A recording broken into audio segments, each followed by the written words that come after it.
Ramatiza a vida humana e o espírito imortal, e esse mais.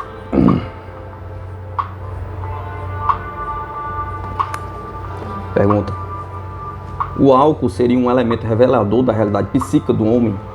Há homens pacíficos e bem intencionados que se tornam hostis, irritáveis e violentos sob a ação do álcool, pois revelam algo psíquico além de uma simples excitação nervosa e emotiva.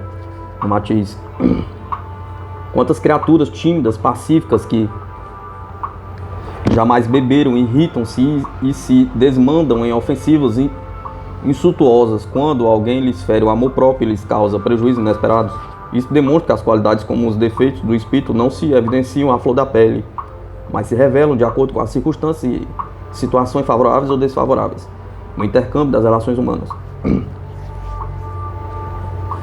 O homem ainda não se conhece a si mesmo e por isso é primarismo no comando de suas ações, emoções, vivendo mais as surpresas, as paixões e violências recalcadas quando provocado na sua personalidade humana. Só espírito do quilate de um Francisco de Assis, Buda, Vicente de Paula, Ramana Maharashi, Gandhi ou Jesus mostram a realidade de sua alma, a flor da pele, sem mistérios ou negaças. O homem é grande dissimulador de sua realidade psíquica e age conforme as circunstâncias. No entanto, há momentos em que não consegue frenar a carga emotiva do espírito, e malgrado todo o seu cuidado para evitar o ridículo ou o julgamento alheio desfavorável, revela a verdadeira individualidade oculta. É o caso do bêbado que afrouxando o controle psíquico por efeito da ação tóxica e entorpecente do álcool, então a sua mente decai para a frequência vibratória da faixa animal, onde dominam as paixões e os impulsos desordenados da cólera, violência, agressividade ou lubricidade. Há homens pacíficos, tímidos e gentis que depois de embriagados tornam-se insuportáveis no ar, mas nas suas relações sociais desfazem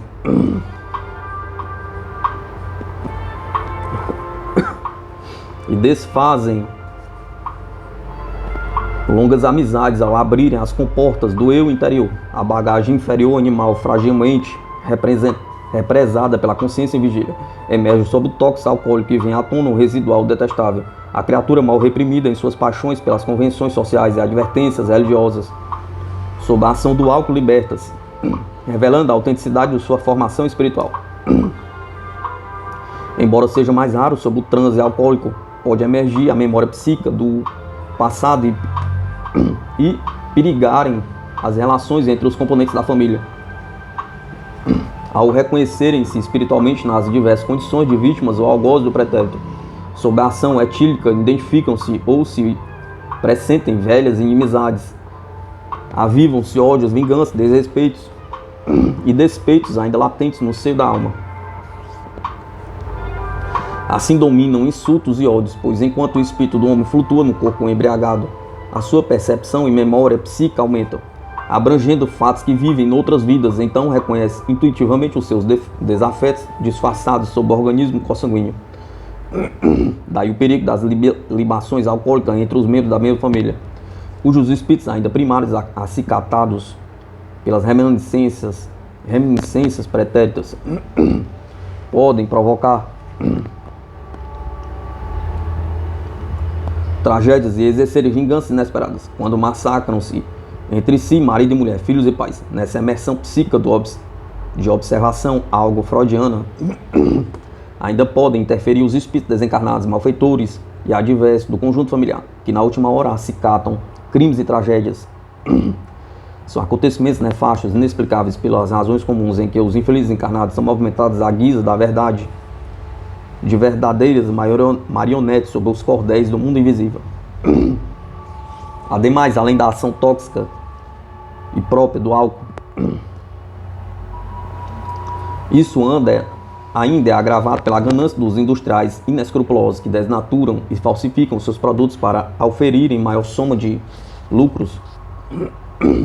O álcool mata, dizima e desonra a humanidade pelos crimes ocorridos nos lares e nas ruas, através de acidentes e das imprudências de todas as espécies, e ainda destrói lenta e insidiosamente pela mistura de substâncias químicas nocivas. Pergunta: ante esse incessante ameaça à integridade da raça humana pelo consumo cada vez mais elevado do álcool, Que poderíamos fazer para reduzir vício tão perigoso? Ramatiz. É de senso comum que quaisquer vícios do homem só podem ser extintos pelo próprio homem, e não por simples admoestações ou advertências. O homem viciado, cuja vontade é escrava do vício do álcool, só poderá integrar-se novamente na comunidade dos espíritos libertos desse estigma vicioso, depois de recuperar novamente seu domínio mental, psíquico e físico. A libertação espiritual é processo que se forja de dentro da alma para fora, do espírito para a matéria, da mente para o corpo. O homem escravo do álcool só consegue retornar ao comando do seu organismo se agir tão impiedosamente contra si mesmo, tanto quanto é tiranizado pelo vício. A existência humana é um estágio rápido para o espírito treinar e dispor de sua vontade, a fim de poder criar nas regiões espirituais, onde a vida se manifesta na sua autenticidade divina. Sob qualquer hipótese, o homem não deve lesar o organismo físico que lhe é confiado pelo alto, a fim de modelar a sua própria aventura espiritual. É tão prejudicial o alcoolismo, e disso já tinha conhecido o povo judeu, que a Bíblia faz as seguintes recomendações: não olhais para o vinho quando te começa a aparecer louro. Ele entra suavemente, mas no fim morderá como uma serpente e difundirá o seu veneno como um basilisco.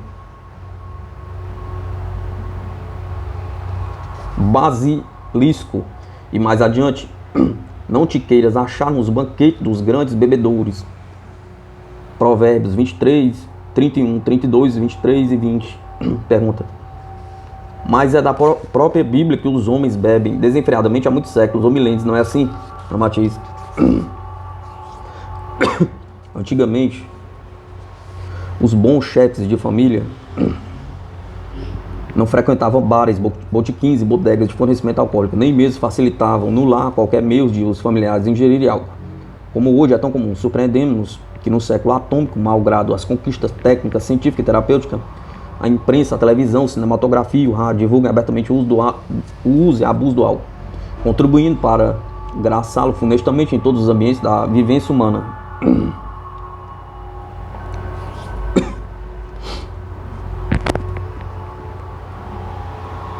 Por isso, justifica-se o velho provérbio que assim diz: beber é como coçar, basta apenas começar. Infelizmente, a família moderna oficializou o culto do álcool no próprio lar, pois através do barzinho, da moda e sempre farto de variedades alcoólicas, todos se habituam a beber. Enquanto o papai prepara as batidas, a mamãe ingere o aperitivo para abrir o apetite, o vovô exige a mistura corrosiva do tempo de sua mocidade, os jovens esmeram-se no coquetel da moda e o caçula mistura o uísque no refresco. Pergunta: Alhures, disseste que os encarnados beberrões podem servir de instrumentos de satisfação para os espíritos de ex-alcoólatras desencarnados? Ramatiz.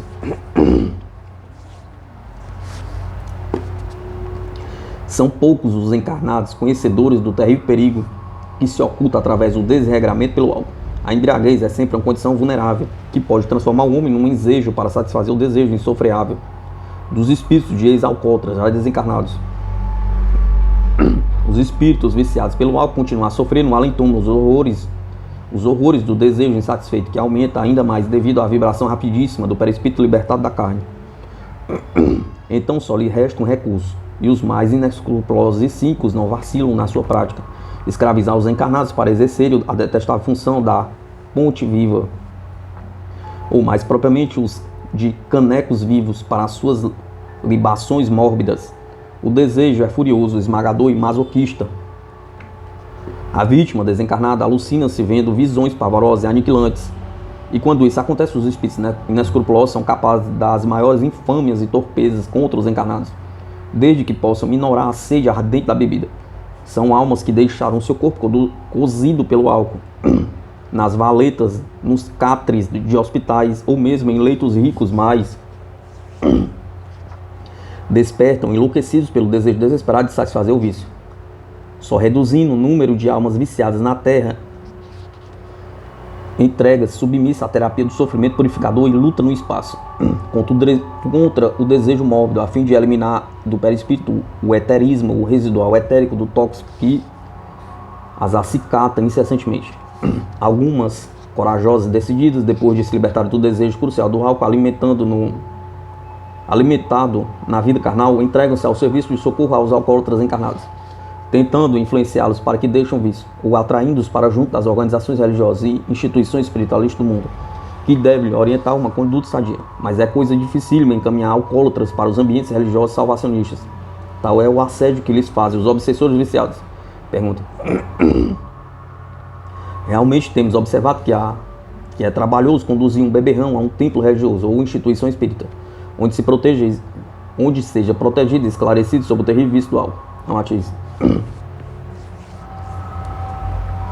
Os espíritos das trevas voltam-se furiosamente contra homens e instituições que tentam intervir nos seus propósitos torpes de vampirismo no mundo. Então encetam campanhas de desmoralização ou de perseguição contra religiosos, médios ou doutrinadores, que se propõem a libertar de suas garras os embriagados enfraquecidos nas suas defesas espirituais. Muitas vezes, quando o candidato a caneco vivo é digno de boa proteção espiritual para livrar da degradante condição, os seus guias provocam algum acidente ou enfermidade que o lance no leito por longo tempo. E essa imobilidade e benfeitora frustra o intento dos obsessores, e ali intensificam a presença de criaturas regradas, amigas e líderes religiosos, que ainda o fortalece cada vez mais, no sentido de encouraçá-lo contra as investidas traiçoeiras dos vampiros do além. Pergunta.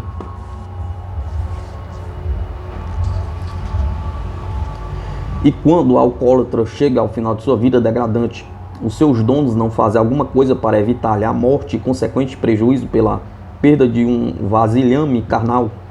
Amatiz. Conforme me explicamos, os obsessores atuam incessantemente no seu vasilhame encarnado, a fim de torná-lo sem o controle do raciocínio, que possa conduzi-lo às fontes de salvação. Furiosa e vingativa, afastam-nos até rudemente dos ambientes regrados e de amigos bem intencionados, distanciando-nos das missões religiosas salvacionistas, dos centros espíritas ou de contato com panfletos e livros de esclarecimento espiritual, capazes de os livrar de sua estatuto e influência. Quando lhe é possível, mediunizam o infeliz alcoólatra, provocando balbúrdia, sarcasmos, posturas censuráveis, ditos obscenos, ofensas públicas, gargalhadas cínicas e agressividade, que desencorajam seus protetores. Mas esses vampiros também sabem que os seus canecos vivos sucumbem prematuramente, aniquilados pelo excesso do álcool destruidor. E quando isso acontece, eles os deixam impiedosamente entregues à sua terrível sorte, agindo à semelhança do cangaceiro que abandona na estrada o animal estropiado, que o sirva na sua fuga desesperada. Como não existe qualquer sentimento de nobreza nesses viciados inescrupulosos, exclusivamente preocupados na satisfação de seus vícios aviltantes, pouco lhe importa a agonia e o sofrimento e a degradação dos que os sirvam como repasto da satisfação viciosa. Ademais, o alcoólatra in extremis só ingere poucas doses de álcool, o que não convém mais ao seu obsessor, pois não pode ou não poder saciar o desejo ardente e insaciável no deficiente alambique humano.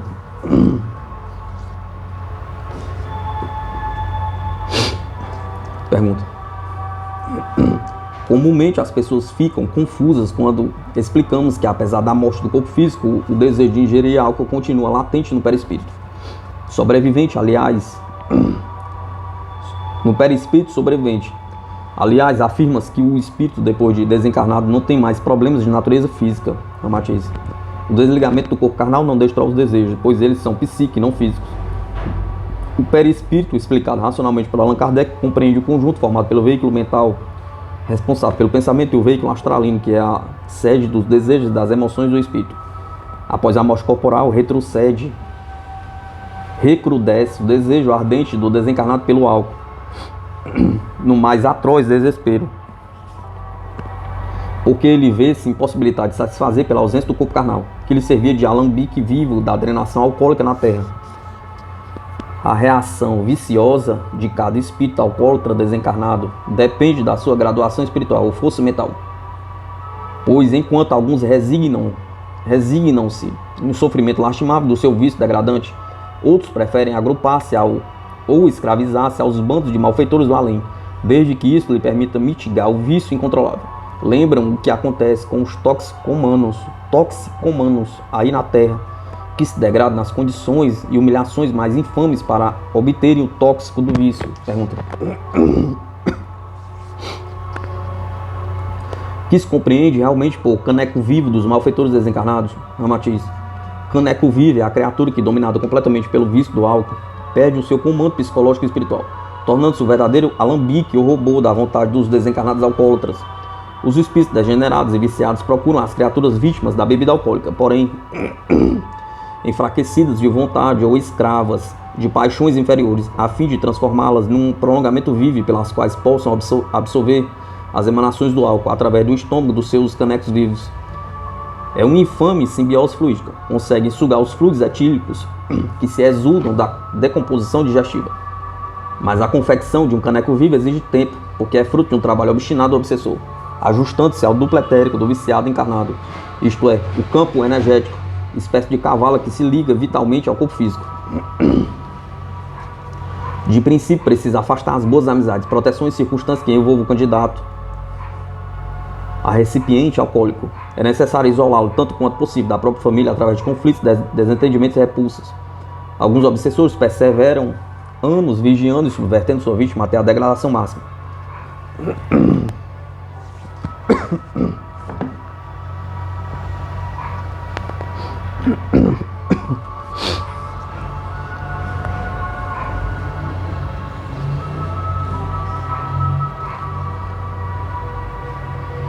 Pois quanto mais ela se embriaga e se degrada, mais lhe atende a sensação, mais lhe atende a sensação pervertida. E depois que o vampiro consegue o seu domínio completo sobre o bêbado encarnado, cerca-o a todos os cuidados e o protege contra acidentes, agressões e até enfermidades, a fim de usá-lo na lastimável função de caneco vivo. Mas como o espírito sem corpo físico não pode usufruir integralmente o álcool ingerido pelo alcoólatra encarnado, pois só aproveita os fluidos etéricos volatizados na operação digestiva, então acicata incessantemente o seu caneco vivo para embriagar-se até cair. Daí o motivo porque muitos alcoólatras afirmam que uma força oculta os obrigam a beber insaciavelmente, mesmo depois de intoxicados e debilitados. Infeliz fornecedor de vapores alcoólicos aos vampiros do além-túmulo, o caneco vivo degrada-se dia e noite até findar-se, qual farrapo humano encharcado pelo lodo do mundo. Pergunta.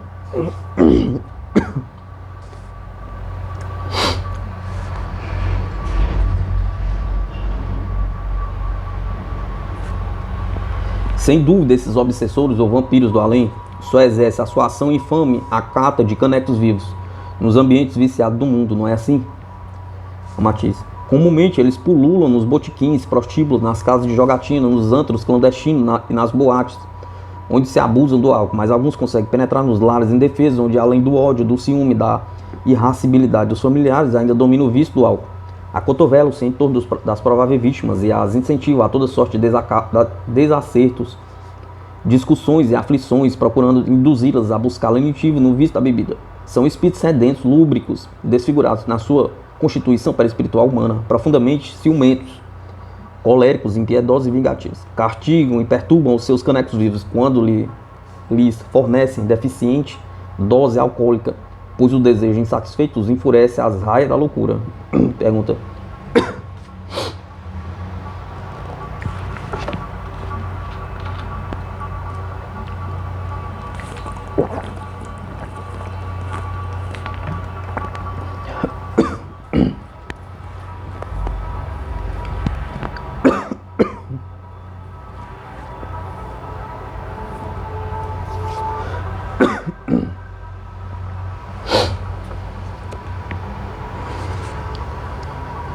Pergunta. Os bêbados que se transformam em canecos vivos provêm exclusivamente das classes pobres? Matiz.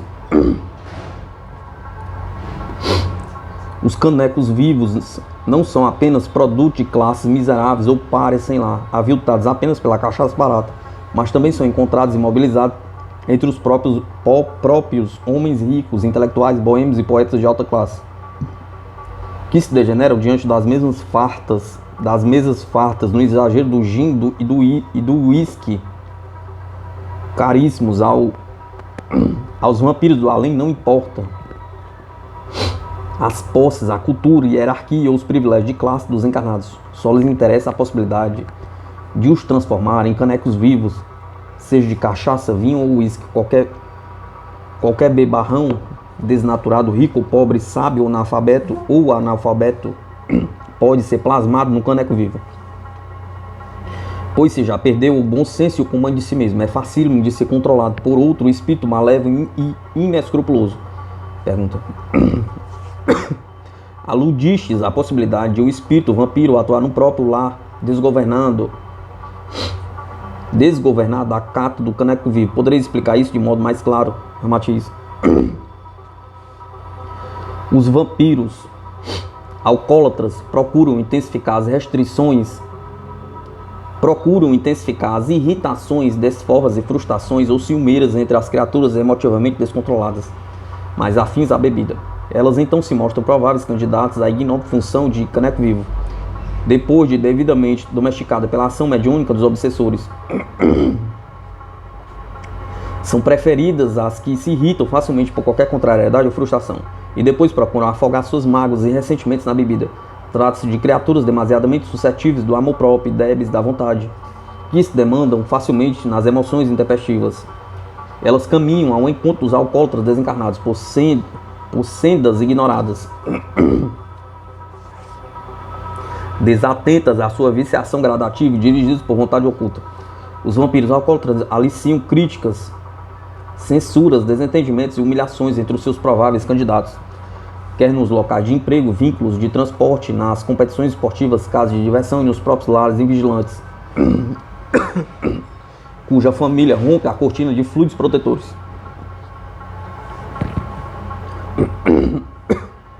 Associam as coincidências mais perturbadoras nos momentos de descuido e aceleram a desarmonia íntima, tudo fazendo para intuir o desafogo na bebida. E não lhes é difícil atuar nos lares perturbados, pois é evidente que ali se chocam velhos adversários do passado, ainda rancorosos, irritados, impacientes e odiosos, cujo insulto é visível ao motivo mais frívolo. Daí o perigo das mesas fartas de álcool nos lares desorganizados, cuja família vive espiritualmente distante entre si. Aqui é o moço exigente que transforma o custoso automóvel do progenitor num traço de união entre o prostíbulo e o lar. Ali a moça casadora, caprichosa e agressiva, insulta os progenitores, frustrada e amargurada no noivado. Ali os irmãos atracam-se em luta, o caçula exigente semeia irritação e a esposa volúvel só pensa no toalete luxuoso e nos penduricalhos modernos. Todos, pouco a pouco, alimentam o clima enfermiço fluídico que serve para facilitar a ação obsessiva dos vampiros à cata de canecos vivos, para o vício do álcool. Invigilante sob a ação metistofélica do além-túmulo, o chefe da casa abandona a praça de guerra do lar subversivo, encaminha-se para o bar modesto ou a boate luxuosa, e ali desforra-se treinando para a função prosaica e detestável do futuro, alambique a outros viciados sem corpo. Incansáveis na sua empreitada diabólica, os vampiros promovem encontros acidentais entre as criaturas desiludidas da vida e da família, as quais trocam lamúrias e queixumes no estímulo recíproco para a desforra na embriaguez. Magoadas e irritadas, ela mal sabe que são alunos do curso mórbido de canecos vivos.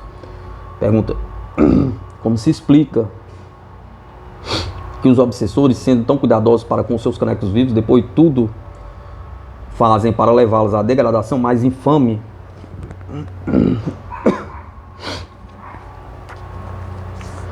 O Matiz: revivendo e confirmando a lenda de que o diabo sempre ajuda os seus afilhados, os vampiros do além exercem incessante vigilância e protegem os seus canecos vivos contra as quaisquer perigos e prejuízos, evitando perder os vasilhames que lhes custaram alguns anos de trabalho obstinado e difícil.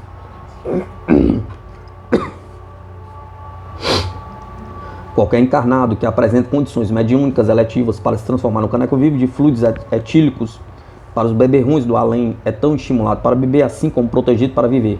O seu dono devota-se carinhos e ternuras de um pai. Ajuda-o a atravessar pontilhões, lugares ermos e perigosos, sabe guiá-lo seguramente pelas ruas atravancadas de veículos ou de buracos. Eis porque os bêbados mais exagerados acertam o caminho de casa, atravessam pontes frágeis e ruas movimentadas, gingando perigosamente entre os veículos, sem nada lhe acontecer. Raramente os jornais noticiam a morte de bêbados sob veículos, em quedas, assaltos por malfeitores ou mesmo afogados, traindo uma proteção oculta, eficiente e incessante. Pergunta: evidentemente, a degradação alcoólica E a proliferação de canecos vivos é problema insolúvel a cada vez mais crescente, não é assim? Não há problema insolúvel no seio da divindade, mas apenas etapas de experimentação e adaptação a novas condições, em que os espíritos submetem-se a fim de desenvolver o conhecimento de si mesmo. Podem falhar todos os recursos técnicos, científicos, educativos no mundo quanto à melhoria do ser humano. Jamais se falha as diretrizes do Cristo Jesus, que agem no interior da alma para a periferia do corpo. Quando tudo falha no ajuste e progresso da humanidade, Jesus, o médico divino, é um recurso decisivo e infalível, pois apesar de sua perfeita justiça, jamais ele a exerce sem a perfeita misericórdia. Algozes e vítimas, obsessores e obsidiados encontram no curso retificador da reencarnação os meios de liquidarem as suas próprias dívidas. Quando se desvestem das sombras tristes da escravidão animal, para envergar a túnica nupcial e gozarem o direito de participar eternamente do banquete venturoso do Senhor. Problemas de religião. Pergunta.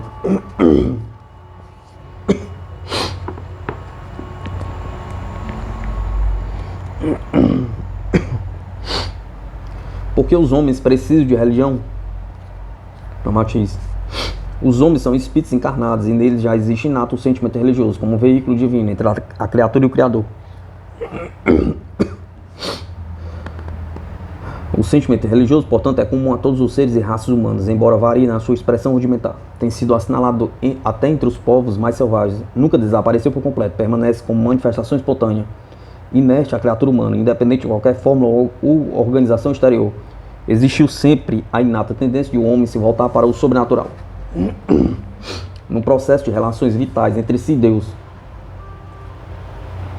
A necessidade de intercâmbio com a atividade superior foi sempre objeto de cogitações dos seres humanos. É manifestação universal do sentido divino que vivifica e liga a criatura ao onipotente. O próprio ateu, malgrado o seu esforço inútil e vaidoso de negar a sua origem divina, jamais poderá desligar-se da fonte imortal que o criou. Pergunta. Querer dizer que o sentimento religioso, em essência, nada tem a ver com a crença ou o culto do indivíduo, da divindade, não é assim? A religião não é propriamente de cultos e cerimônias em templos e igrejas, nem mesmo faz qualquer diferença entre o mundo sagrado e o mundo profano, pois trata-se de um sentimento ou estado de espírito extraterreno.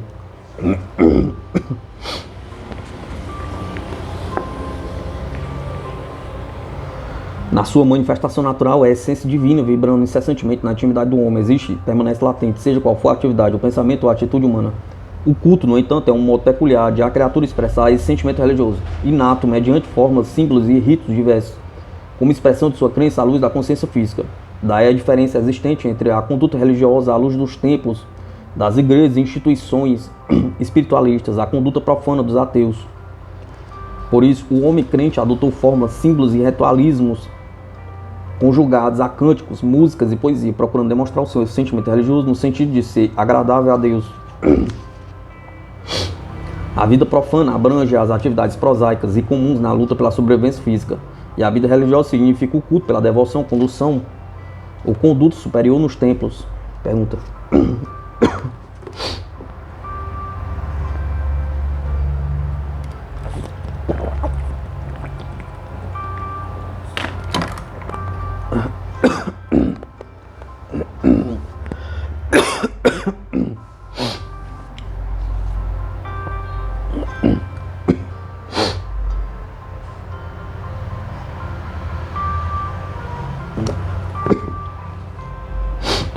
O homem primitivo ou selvagem já teria noção desse sentimento divino ou religioso? Mesmo sob o jugo vigoroso do instinto animal, o homem primitivo sente a força divina ou o sentimento religioso atuando-lhe de modo centrífugo na intimidade do ser. Na verdade, é o próprio ego superior, operando contra a obstinação limitada do ego inferior, da personalidade humana. O homem é a centelha da chama cósmica divina. É uma consciência individualizada no seio da consciência de Deus. Graças ao impulso interior do sentimento religioso, cresce essa consciência humana, incessantemente abrangendo maior área divina. Assim, quanto cresce esfericamente a individualidade angélica, dilui-se gradualmente a personalidade separatista do ego inferior do mundo carnal. Prevalece o conceito de Prevalece o conceito de Paulo de Tarso, em que a criatura só encontra a verdade depois que o homem novo e autenticamente espiritual elimina um homem velho da linhagem animal.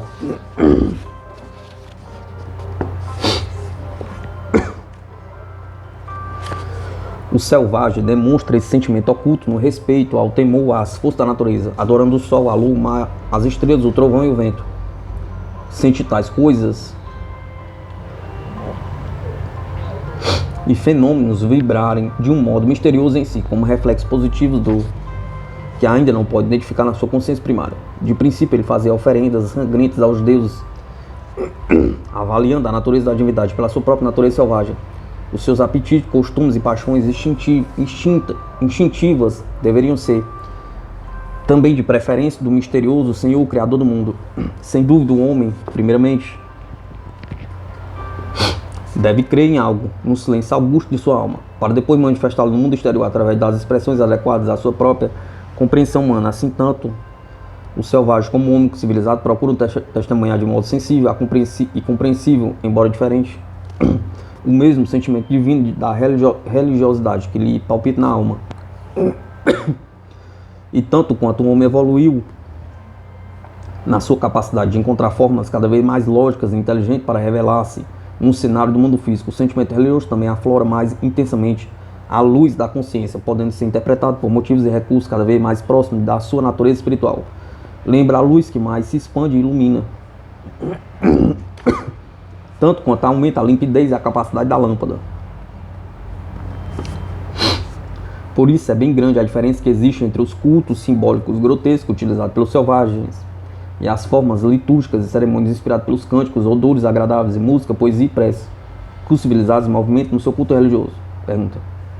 Mas a organização religiosa não é um modo peculiar de expressar coletivamente o sentido religioso nos tempos dos seus adeptos?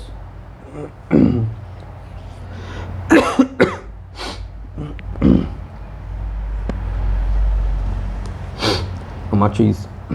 Os símbolos, os cultos e as fórmulas criadas por alguns homens ou inspirados a certos líderes religiosos não expressam propriamente a natureza íntima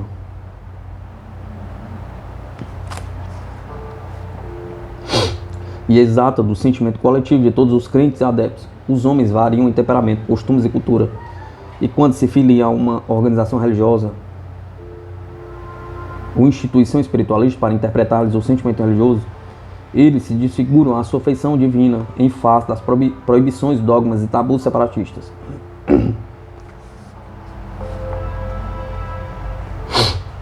É evidente que se o adepto não compreende intrinsecamente os símbolos,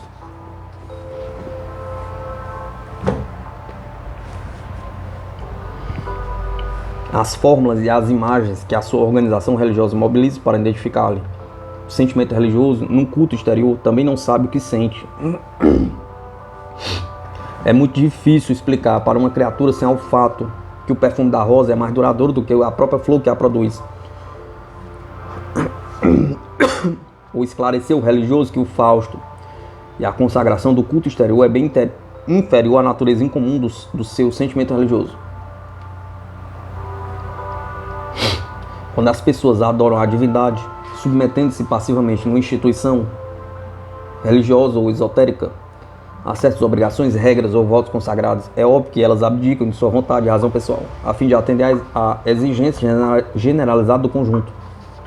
Em consequência, as organizações religiosas ou instituições espiritualistas são apenas centros de convergência ou amalgama dos sentimentos e de todos os adeptos, filtrando-os sob formas, cerimônias e ritos familiares a um só modo de devoção.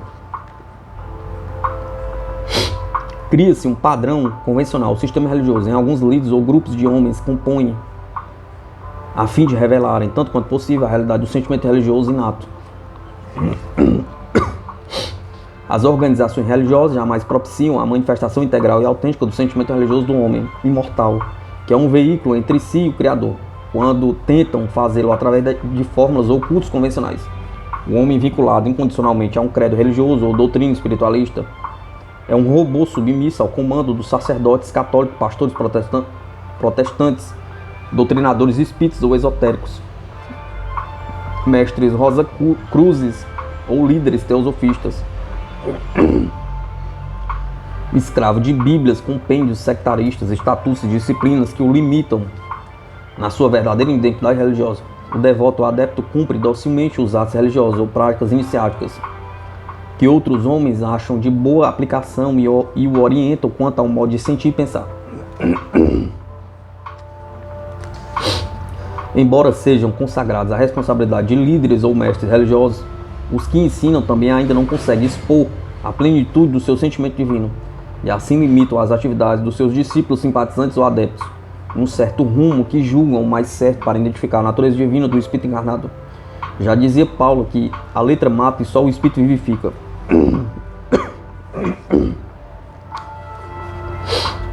E assim tolice o homem abdicar da sua índole universalista vinculada ao Criador para admitir a letra estática de fórmulas e cultos limitados no tempo e no espaço. Pergunta.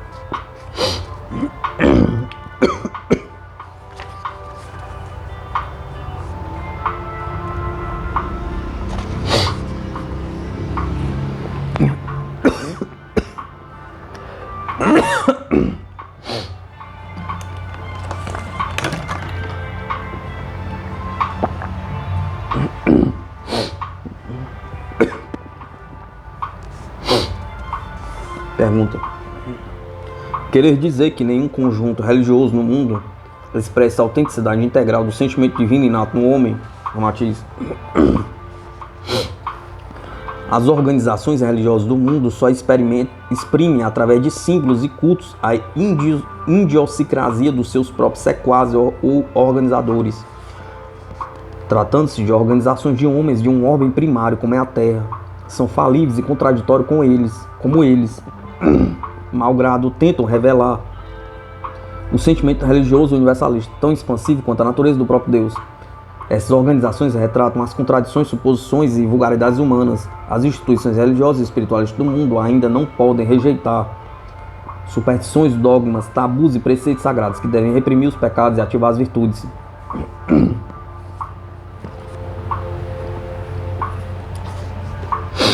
Ou expressões da natureza superior do espírito imortal. São organizações que atendem satisfatoriamente aos seus adeptos, até o momento em que eles despertam para as concepções mais avançadas. Descuidam-se os seus líderes, sacerdotes, pastores do progresso técnico e científico do mundo, obstinando-se nas mesmas concepções e tradições já decadentes, na atitude ingênua de que há de ocorrer um milagre, comprovando-lhe a sensatez. Demoram-se a reajustar-se aos novos ditames da vida, e quando o fazem já é tarde e apenas causa ridículo. Em consequência, a organização religiosa, se pretende ser mais expansiva e menos repressiva, necessita apresentar um índice intelectual, científico e filosófico, sempre mais além do que já é conhecido de seus adeptos. Em caso contrário, a organização estagna no tempo e no espaço e se torna um movimento anacrônico em face do progresso humano. Pergunta. E qual seria o tipo de organização religiosa cujo índice de conhecimento ultrapassa a frequência do entendimento comum da humanidade encarnada? Matiz. Sem dúvida, sempre existiram organizações religiosas e escolas espiritualistas no mundo que funcionam sob a orientação de entidades sublimes,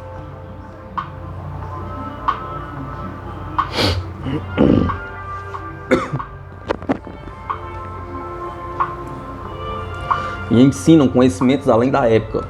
Na Atlântica, Lemúria, Caldeia, Assíria, Babilônia, no Egito, na misteriosa Índia. Os verdadeiros mestres deixaram os fundamentos exatos da vivência superior, que ainda constituem as bases de muita organização espiritualista iniciática. Nos antigos templos iniciáticos, os seus adeptos manuseavam conhecimentos muito além dos mais altos índices de experiências científicas, concepções filosóficas e cultos religiosos da época. Eram magos, profetas, videntes e instrutores que erguiam o véu de Ísis, além da vivência rotineira do homem comum, e expunham algo dos esquemas siderais. Hermes, Moisés, Samuel, Elias, Isaías, Ezequiel, Daniel, Jeremias, Zacarias, João Evangelista pelo Apocalipse, mais tarde Nostradamus, através de suas centúrias proféticas, foram os vanguardeiros da clarividência da época e somente superado por Jesus.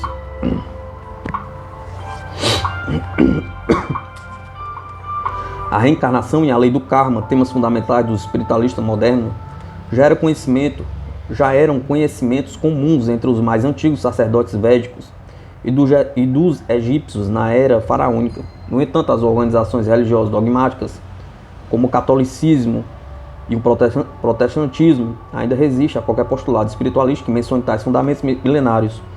A própria comunicação generalizada dos espíritos desencarnados com os vivos, acontecimento comprovado comumente nas mais diversas famílias, ainda é de fanático desmentido por parte dos sacerdotes obstinados nas suas concepções arcaicas.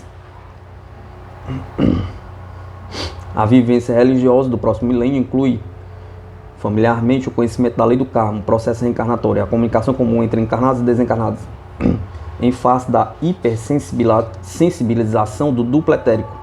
Na vivência do terceiro milênio, os homens terão reminiscências espontâneas de suas vidas anteriores, ou quando submetidos a processos de elevada hipnose. Daí a predominância atual de doutrinas como o espiritismo, esoterismo, teosofia, rosacruzianismo, umbanda e yoga de fundamento reencarnacionista, e desenvolvendo melhor a compreensão do sentimento divino e religioso da criatura, as bases milenárias